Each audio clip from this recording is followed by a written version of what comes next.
Hello everyone, final revision में आपका स्वागत है और मैं हूं यश। आज का यह जो हमारा लेक्चर है, इसमें हम मध्य प्रदेश के इतिहास और संस्कृति के बारे में बात करेंगे। और जो आगे आने वाले लेक्चर्स हैं ना, तो उन लेक्चर्स में हम ऐतिहासिक इमारतें या हिस्टोरिकल मॉन्यूमेंट्स के बारे में बातें करेंगे। तो उन सभी लेक्चर्स की अपडेट पाने के लिए यदि आप पहली बार इस चैनल पर आ रहे हो तो चैनल सब्सक्राइब ज़रूर कर लीजिएगा। चलिए अब टाइम ना वेस्ट करते हुए लेक्चर स्टार्ट करते हैं। तो मध्य प्रदेश के इतिहास को शुरू करने से पहले सबसे पहले कुछ फैक्ट्स जान लेते हैं। तो देखते हैं कि मध्य प्रदेश में प्रमुख राजवंश कौन कौन से रहे हैं और उनके क्षेत्र कौन कौन से थे। तो चंदेल वंश था बुंदेलखंड में, तोमर वंश था ग्वालियर में, परमार वंश था मालवा या धार में, बुंदेला राज्य बुंदेलखंड में था, होलकर वंश था मालवा इंदौर में, सिंधिया वंश था ग्वालियर का, कारस वंश था बघेलखंड में, चंद्रवंश था बघेलखंड से बुंदेलखंड तक, यादव वंश चंबल बेतवा केन नदियों के मध्य भूभाग में फैला हुआ था, शुंग वंश बेसनगर या विदिशा में था, नागवंश विदिशा और ग्वालियर में था। आगे बौद्धि वंश था जबलपुर में, जिसे त्रिपुरी या तेवर कहा जाता था। फिर मगध वंश आता है बघेलखंड में, आमीर वंश आता है अहिस्वास में या विदिशा झांसी के बीच। फिर वाकाटक वंश था विंध्य प्रदेश में, जो मालवा विदिशा का क्षेत्र था। फिर औलिकट वंश दसपुर या मंदसौर में था। मोखरी वंश मालवा दसपुर मंदसौर के मध्य था। परिव्राजक वंश बुंदेलखंड में था। सैल वंश महाकौशल में था। पांड्य वंश मैकल प्रदेश अमरकंटक क्षेत्र में था। गुर्जर प्रतिहार वंश उज्जैन में थे और मुट्टिल वंश मंदसौर में स्थित था। तो इन सभी वंशों के बारे में हम डिटेल में आगे देखेंगे। अब एक बार ये देख लेते हैं कि मध्य प्रदेश के प्राचीन जनपद कौन कौन से थे और उसके वर्तमान क्षेत्र कौन से हैं। तो अवंती जनपद था, जिसका वर्तमान क्षेत्र उज्जैन है। वत्स जनपद ग्वालियर का था। दरसांठ जनपद वर्तमान का विदिशा है। अनूप निमाड़ या खंडवा में है। चेदी खजुराहो का क्षेत्र है। नलपुर नरवर या शिवपुरी का क्षेत्र है और तुड़ीकर दमोह का क्षेत्र है।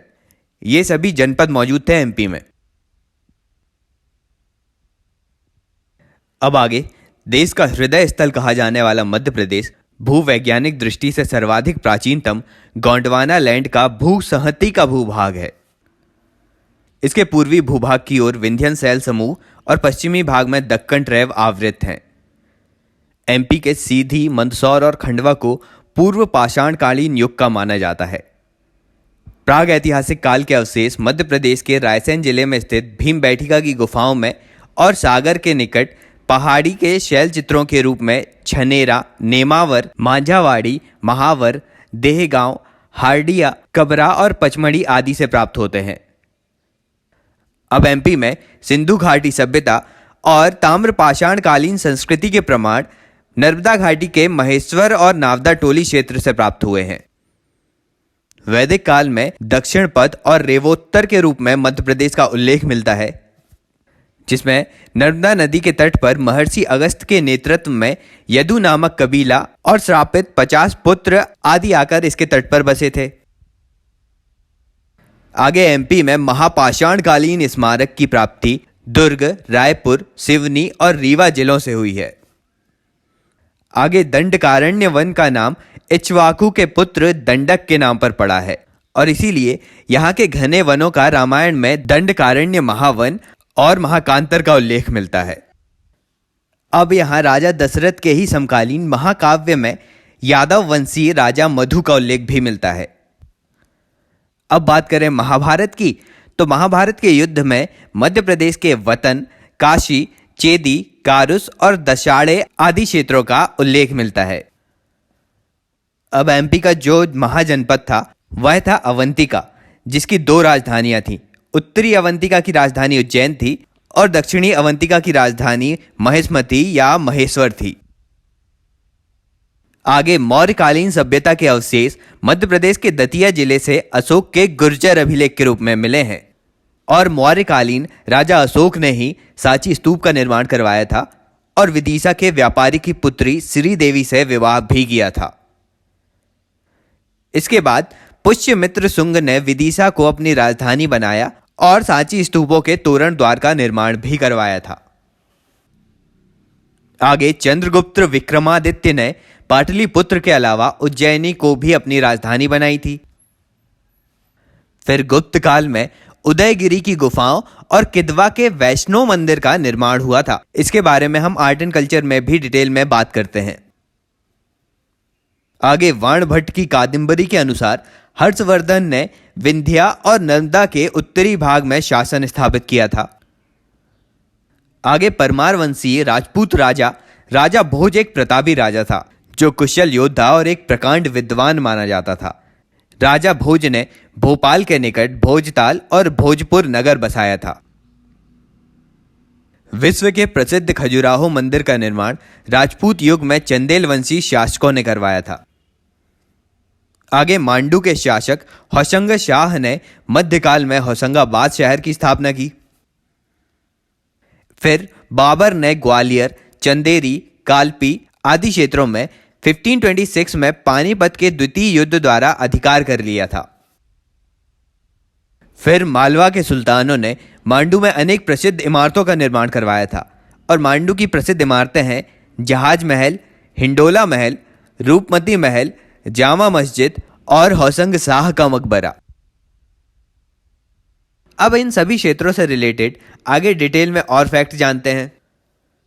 तो अशोक के शिलालेख से प्रमाणित होता है कि मौर्यकालीन इतिहास 326 से 184 ईसा पूर्व के साक्ष्य जबलपुर की सिहोरा तहसील के अंतर्गत रूपनाथ ग्राम की चट्टानों से उकेरे गए हैं।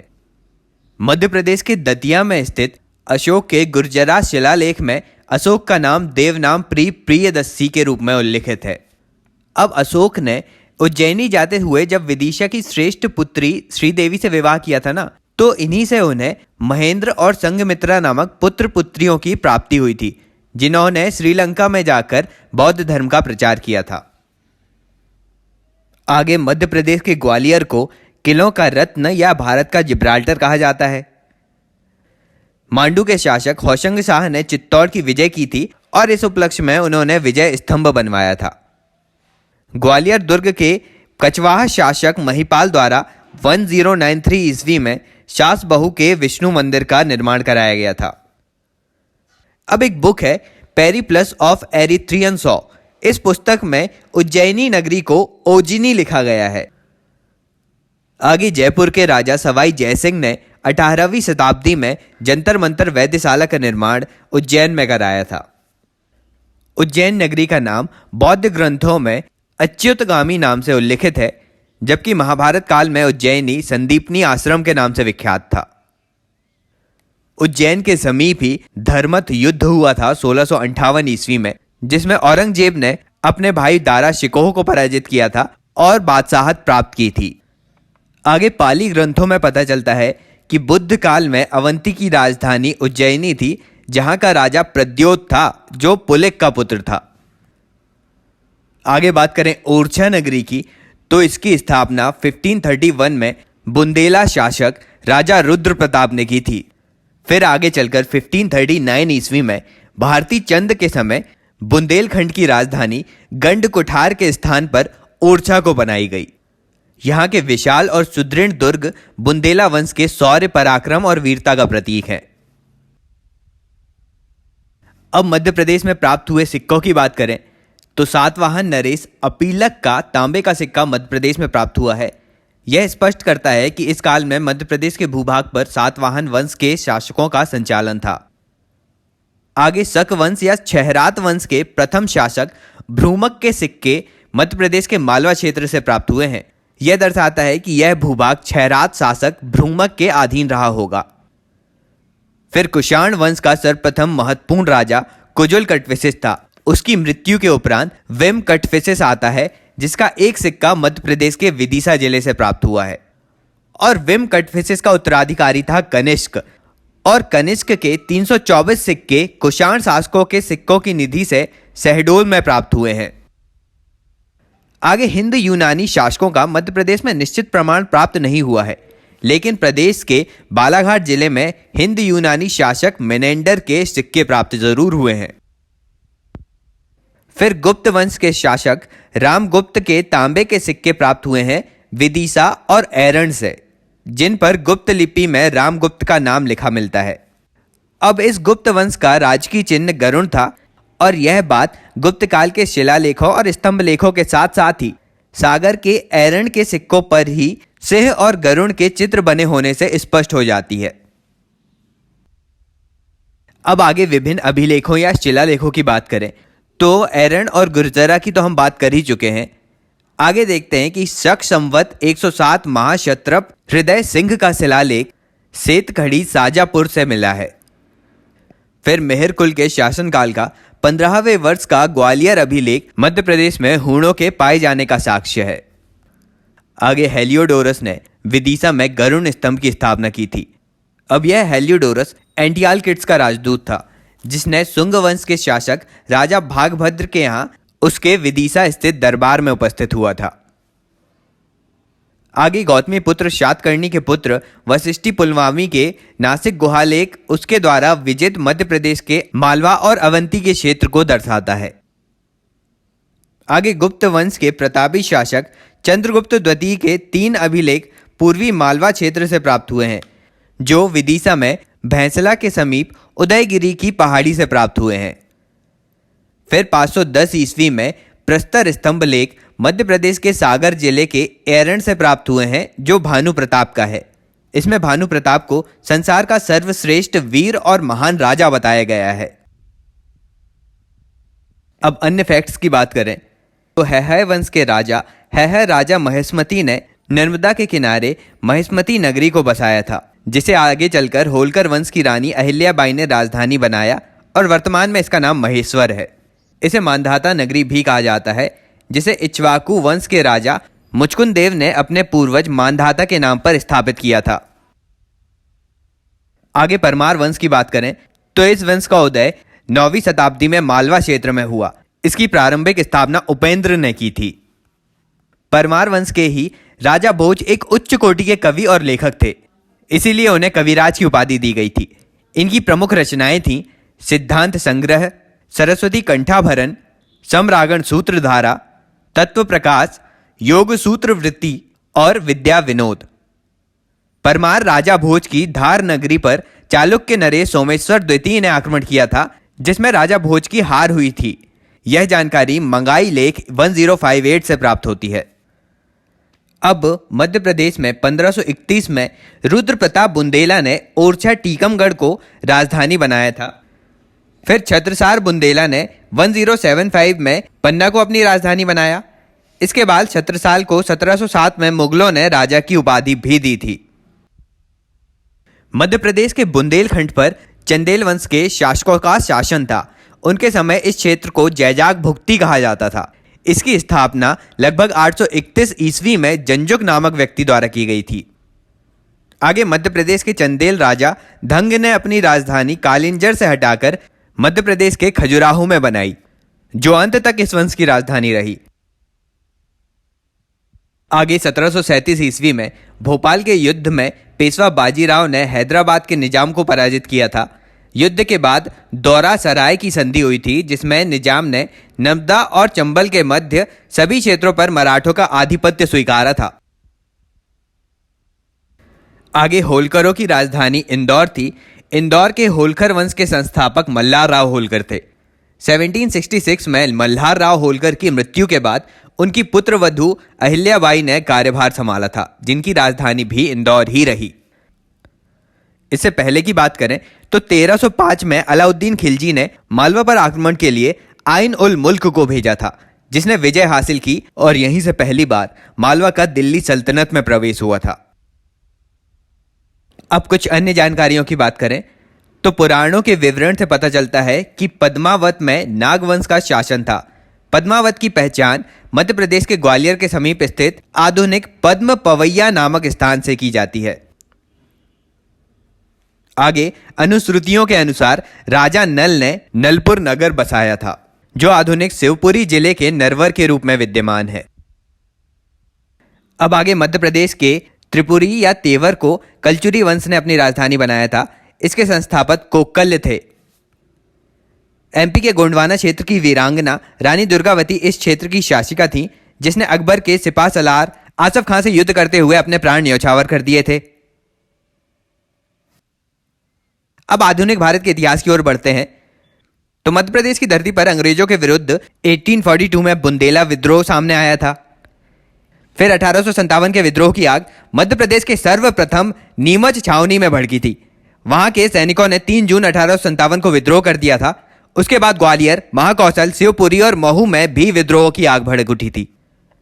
अब 1857 के विद्रोह के नेतृत्वकर्ताओं की यदि बात करें तो सीहोर से कुंवर चैन सिंह थे, झांसी कालपी से रानी लक्ष्मीबाई थी और झांसी से ही लक्ष्मीबाई की अंगरक्षिका झलकारी बाई थी। रामगढ़ से रानी अवंतीबाई और उनकी अंगरक्षिका गिरधारी बाई थी। कानपुर, झांसी और ग्वालियर से तात्या डोबे थे। मंडलेश्वर से भीमा नायक, गढ़ा मंडला से शंकर शाह, रायपुर से नारायण सिंह, महू इंदौर से शहादत खां, राघवगढ़ से राजा ठाकुर प्रसाद, मंडला से श्री बहादुर और देवी से, सागर से शेख रमजान और खरगोन से टंटिया भील ने नेतृत्व किया था। अब आगे चलकर 1885 में गठित हुई कांग्रेस समिति में मध्य भारत से बापूराव, दादा किनखेड़े, गंगाधर चिटनेस, गोपाल हरिभिंडे और अब्दुल अजीज ने भाग लिया था और ये सभी 1886 के कलकत्ता अधिवेशन में भी मौजूद थे।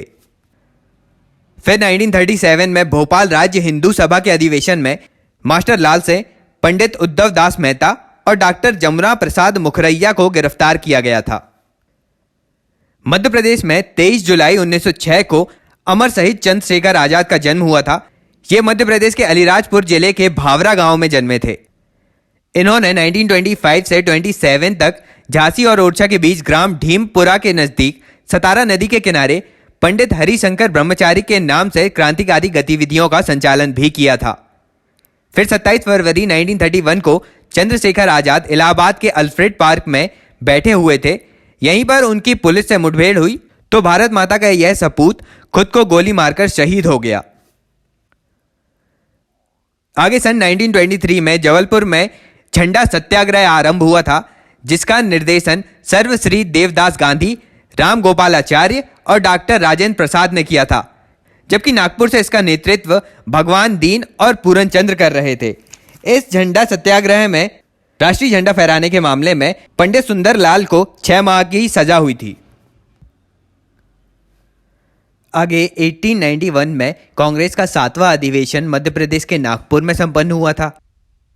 फिर 1899 में लाहौर में संपन्न कांग्रेस अधिवेशन में मध्य प्रदेश के डॉक्टर हरि सिंह गौर ने न्याय विभाग और शासन को पृथक करने की मांग के समर्थन में आवाज उठाई थी। बात करें 1930 के नमक सत्याग्रह की, तो नमक सत्याग्रह के समय सिवनी के श्री दुर्गाशंकर मेहता ने गांधी चौक पर नमक बनाकर सेठ गोविंद दास और पंडित द्वारकानाथ मिश्र ने नमक सत्याग्रह का आरंभ किया था। 1930 में जब गांधी जी ने नमक सत्याग्रह के लिए दांडी मार्च किया तो कांग्रेस कार्यकर्ताओं ने दुर्गाशंकर मेहता के नेतृत्व में टुरिया जंगल सत्याग्रह चलाया था। यहां सिवनी के पास चंदन के बगीचों में घास काटकर सत्याग्रह चलाया गया। आगे बैतूल जिले के घोड़ा डोंगरी स्थान पर अपनी आदिवासी बहुलता के चलते यहां जंगल सत्याग्रह चलाया गया था 1930 में। यहां प्रमुख आदिवासी प्रसिद्ध नेता गंजन सिंह कोरकू थे और इसी समय 14 जनवरी 1931 को मकर संक्रांति के दिन चरण पादुका में हो रहे स्वतंत्रता सेनानियों की सभा पर गोलियां चलाने का आदेश ब्रिटिश पॉलिटिकल एजेंट फिशर ने दिया था और छतरपुर रियासत में यह चरण पादुका हत्याकांड मध्य प्रदेश का जलियांवाला बाग हत्याकांड के नाम से जाना जाता है। आगे 1931 में दिल्ली से मुंबई जा रही पंजाब मेल में खंडवा के यशवंत सिंह, देवनारायण तिवारी और दलपत राव ने ट्रेन में सवार अंग्रेज अफसर हेक्टर मेजर साहन और उसके पालतू कुत्ते को मार डाला।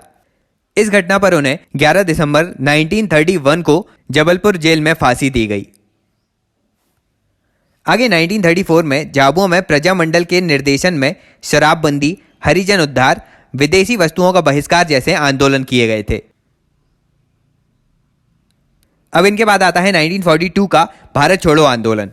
इसकी शुरुआत मध्य प्रदेश में ग्वालियर रियासत के विदिशा से हुई थी। 2 अक्टूबर 1942 को सत्याग्रहियों ने मंडलेश्वर जेल के विशालकाय मुख्य द्वार को तोड़ डाला और चौराहे पर अंग्रेजों के विरुद्ध सभा की थी। रतलाम में राष्ट्रीय आंदोलन का सूत्रपात स्वामी ज्ञानानंद की प्रेरणा से आरंभ हुआ था। आगे 15 अगस्त 1942 को मंडला में एक बड़ा जुलूस और सभा आयोजित की गई थी, जिसकी बागडोर मैट्रिक पढ़ रहे 19 वर्षीय छात्र उदय चंद्र ने संभाली थी।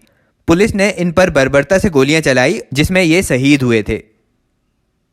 12 अगस्त 1942 को बैतूल में पट्टन बाजार में आंदोलनकारियों ने पुलिस की वर्दी उतारकर उन्हें खादी वस्त्र धारण करवाए थे। आगे 6 सितंबर 1942 को इंदौर के सराफा में सत्याग्रह के दौरान पुलिस ने लाठीचार्ज के बाद गोलियां चलाई। इसमें शहीद मंगललाल को गोली लगी थी। आगे अगस्त 1943 में रीवा के शेर कहे जाने वाले लाल पद्मधार सिंह बघेल ने राष्ट्रीय झंडे को लेकर पुलिस के सामने अपना सीना तान दिया था, जिन पर पुलिस ने गोली चलाई और वे शहीद हुए थे। तो ये था 1942 का भारत छोड़ो आंदोलन। अब आधुनिक भारत से संबंधित कुछ अन्य फैक्ट्स की बात कर लेते हैं। तो अमझेरा के राजा बख्तावर सिंह मालवा का पहला शासक था जिसने कंपनी के शासन का अंत करने का बीड़ा उठाया था, और इन्होंने 1857 में भी भाग लिया था। इनके अलावा 1857 के विद्रोह में भोपाल में गढ़ी बाम्बा पाली के जागीरदार के वंशज फाजिल मोहम्मद खां और आदिल मोहम्मद खां ने विद्रोह का झंडा बुलंद किया था। नरसिंहपुर से भी 1842 के विद्रोह से लेकर 1857 के विद्रोह तक प्रमुख नेता मेहरबान सिंह थे। आगे मध्य प्रदेश की सिवनी जेल में सुभाष चंद्र बोस, शंकर चंद्र बोस, आचार्य विनोबा भावे और पंडित द्वारका प्रसाद मिश्र तथा HV कामत जैसे प्रसिद्ध स्वतंत्रता संग्राम के सेनानियों को बंद किया गया था। भील बहुल झाबुआ जिले में भी विदेशी वस्तुओं के बहिष्कार के लिए आंदोलन चलाए गए थे। तिलक के नेतृत्व में 1891 में नागपुर में संपन्न अधिवेशन में मध्य प्रांत और मालवा के अनेक स्थानों पर गणेश उत्सव और शिवाजी उत्सव का आयोजन किया गया था। आगे 1857 के विद्रोह से सिंधिया और भोपाल के नवाब दूर रहे थे। फिर भोपाल का नवाब हमीदुल्ला खां 2 बार चैम्बर ऑफ प्रिंसेस का अध्यक्ष बनाया गया था। सन 1818 में मध्य प्रदेश में अंग्रेजों के विरुद्ध विद्रोह की चिंगारी सबसे पहले महाकौशल क्षेत्र से शुरू हुई थी। इसके बाद 1833 में रामगढ़ नरेश जुझारू सिंह के पुत्र देवनाथ सिंह ने अंग्रेजों के विरुद्ध एक असफल विद्रोह किया था।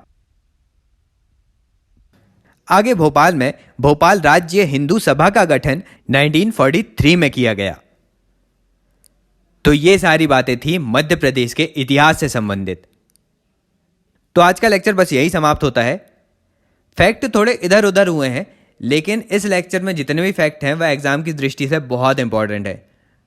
तो लेक्चर पसंद आया तो लाइक कर दीजिए, चैनल पर पहली बार आए हो तो सब्सक्राइब कर लो और ज़्यादा से ज़्यादा वीडियो को शेयर भी करो। अभी के लिए चलता हूँ, अगले वीडियो में मिलते हैं तो बात करते हैं मध्य प्रदेश के आर्ट एंड कल्चर के बारे में। Thank you so much for listening.